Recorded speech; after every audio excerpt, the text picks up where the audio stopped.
Yes, yes, yes. Mr. Raphael Dawkins with the Combat Radio. And Deontay Wilder makes a contrast between his time with the PBC versus his time with Eddie Hearn and His Excellency, Al Turkey.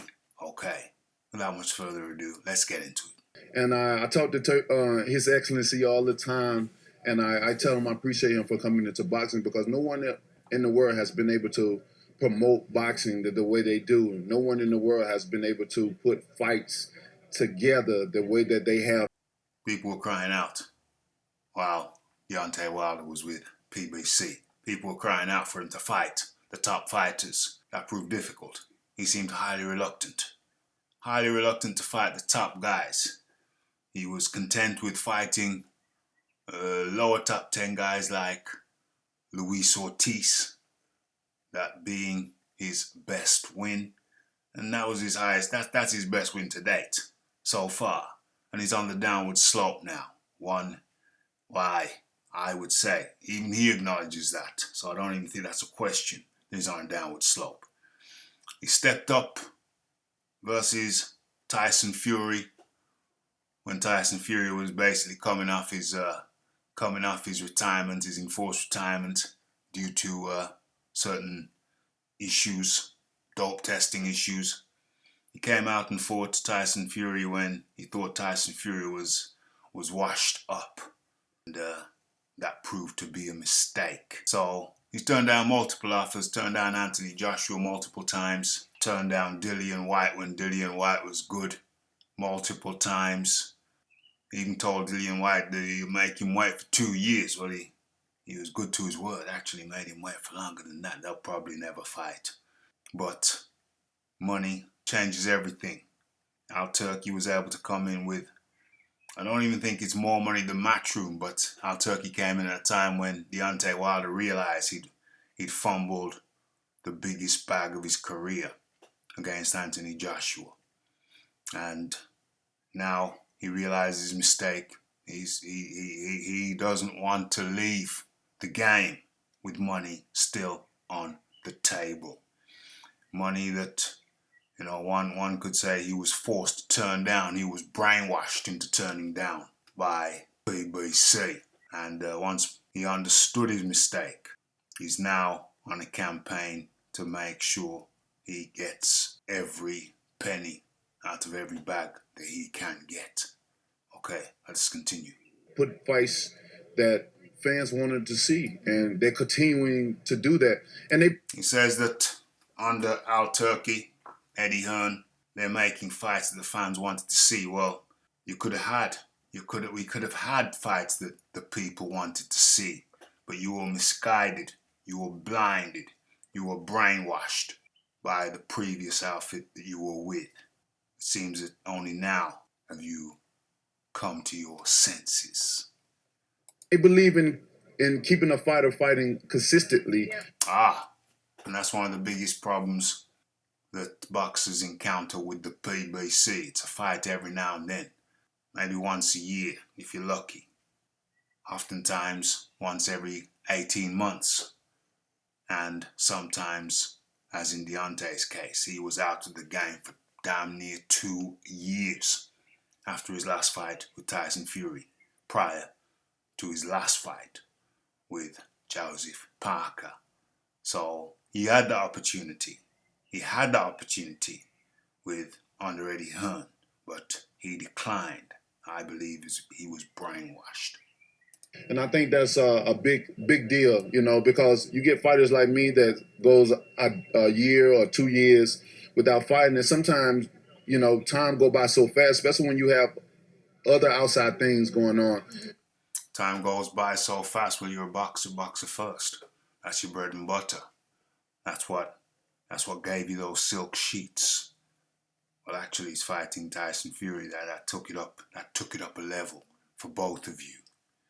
But yeah, goes without saying that fighting was your bread and butter, and it should have been your priority. You should have been fighting not once a year, not once every 18 months, but 2 times a year. Time just go by so fast. It's not enough time in a day anyway. But it's been amazing here, and this is the new spot for boxing for sure. The new mecca for boxing is over there in Saudi under Al Turk. Money has greased the wheels, it's oiled the wheels, money has paved the way. Had people put aside their differences. At one time, Deontay Wilder, sworn enemy, he declared his sworn enemy was Eddie Hearn, Matchroom, called them slave traders. But when the money's right, all of that gets put asunder. Let us continue. And that's another thing as well. You know, I smile at that. And it's a beautiful. This man, your captain, you have much faith in him, obviously. You know what? In comes a man like Eddie Hearn, who Deontay Wilder once disparaged every time he mentioned his name. Money oils the wheel. Money paves the way. Money greases the groove. He's the fighter on the card with the highest profile. He's the most popular fighter. He's the fighter that's achieved the most in the sport. He's one of the most exciting fighters on the planet. And more importantly like that, he's one of the most feared fighters of all. So I need the guy. You know when you play the Ryder Cup, you want your guy going last. You want Tiger Woods in the last group to win it all. And there you see the expression on Deontay Wilder's face. This is the man, along with Al Turkey, His Excellency, who has made Deontay Wilder see things differently. And we may have to come from behind. We may need Deontay to win by knockout. But I can sit there and go on, my man. Go and rack up those 4 points. And that's why I did it.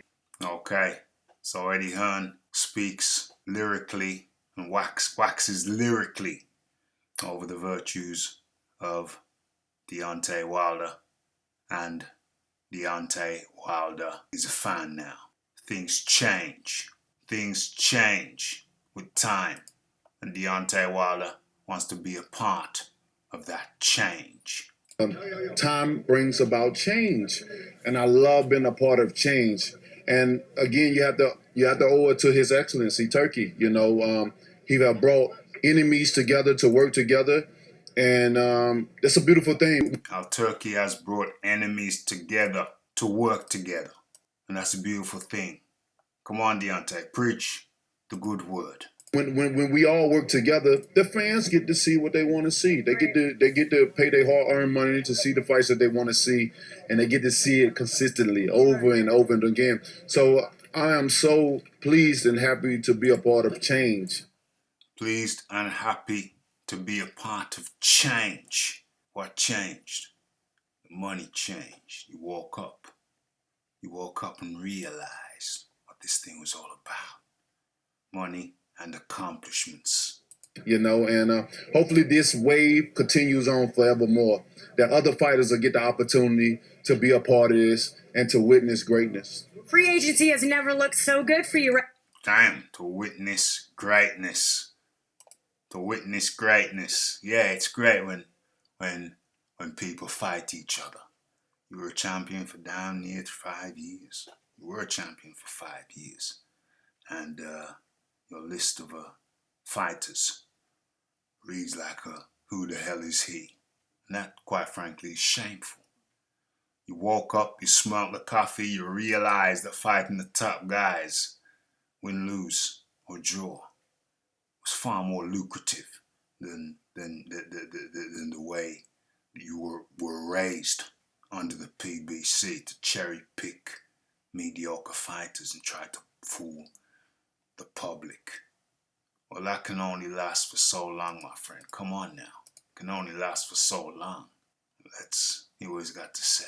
But again, being in Saudi has changed that. You know, it's been exciting to be working with him. You know what I mean? And to, you know, for me, I always felt like Eddie always wanted to promote me. You know, I'm a promoter's dream.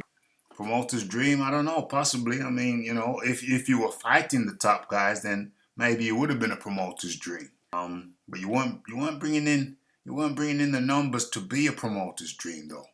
For the most part, you really weren't. You're more like a subsistence farmer. You're doing okay. A mil here, a mil there. But were you a promoter's dream? I don't know. You weren't fighting the guys. You weren't fighting the top guys to be a promoter's dream. So, I'd have to beg to differ on that one. Pray continue. Doing the hardest punch in boxing history, and to see him Whoa, promote whoa, me. whoa, whoa, whoa, whoa, whoa! The hardest puncher in boxing history. Who the hell have you fought to establish that? You haven't fought the top guys for the most part. Tyson Fury, that was your biggest fight or fights. And yeah, you dropped him a few times. That's good. But a lot of people drop Tyson Fury. So I don't know if you can take that to say that makes you the biggest puncher. No, you dropped him and he got back up. Granted, I believe you stopped him in the first fight, but hey, shizzle happens. The referee, well, Jack Reese is Jack Reese. We know how he do. But top boxer, who else? I mean, top puncher, heaviest puncher, who else? I mean, Ortiz. Whew. Okay, well, that's reasonable. Ortiz, I mean, is a top 10 type of guy. All right. At the time, what else? Well, who else? There was a bunch of Euro bums for the most part. Dominic Brazil, he wasn't an elite fighter. You fought him in what, one of your 35th fight? 35th fight, something like that. Come on now. Who else? Come on, you didn't even fight Ruiz. That would have been an interesting fight. You didn't even fight him. Come on now, that's a ridiculous assertion. You fought fringe fighters for the most part. And then you come up against Joseph Parker, you barely hit him. You lost to one of Joshua's, one of the fighters Joshua defeated. Early out. Come on now. To boost me up or big me up, give me chills at this moment in time. Okay, yeah. I mean, he's boosting you up and building you up and you're getting chills.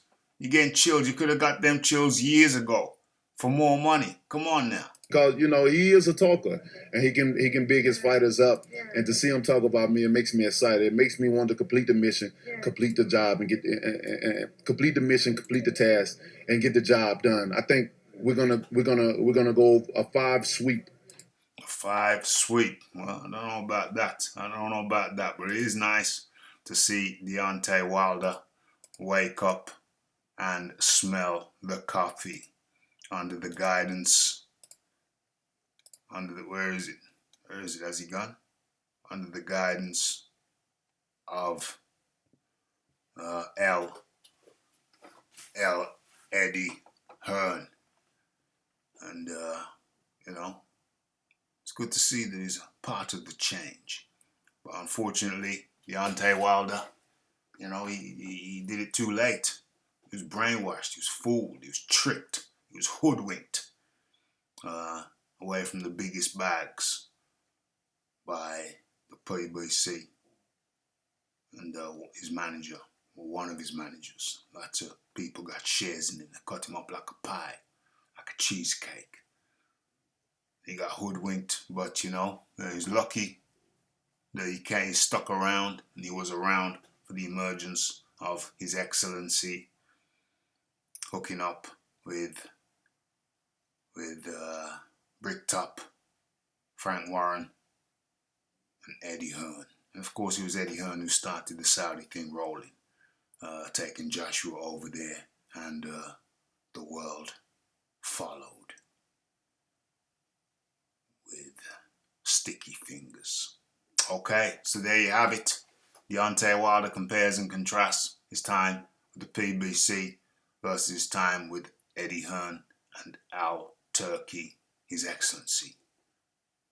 So what say you? Oh, almost forgot. Deontay Wilder says if he loses to Zhang, he's going to retire. Well, if that's the case, he will most likely retire. That's what he said. If that's the case, expect Deontay Wilder to retire because Zhang has just been fighting and fighting and fighting. Something that Deontay Wilder has neglected to do in the last few years. And even if he had been fighting, he's typically, the kind of fare that he typically goes for. So I expect Zhang, even though Zhang is very flawed, He has the gas tank of a thimble. The heavier he comes in, the smaller the gas tank. He has to come in sub 20 stone. I think he came into his last fight with Jowsey Parker at 20 stone. That's our measurement over here in the UK. But he needs to come, he needs to trim off at least, at least 14 pounds, minimum. He's coming at 19 stone, better still, 18 stone 5, or 18 stone 7, 18 and a half stone, 14 pounds in stone. You do the math. But I have Zhang winning that one. And it's a shame. It's a shame that Deontay Wilder didn't wake up, smell the coffee earlier, and we could have had the fights that we wanted to have, namely Deontay Wilder versus Anthony Joshua.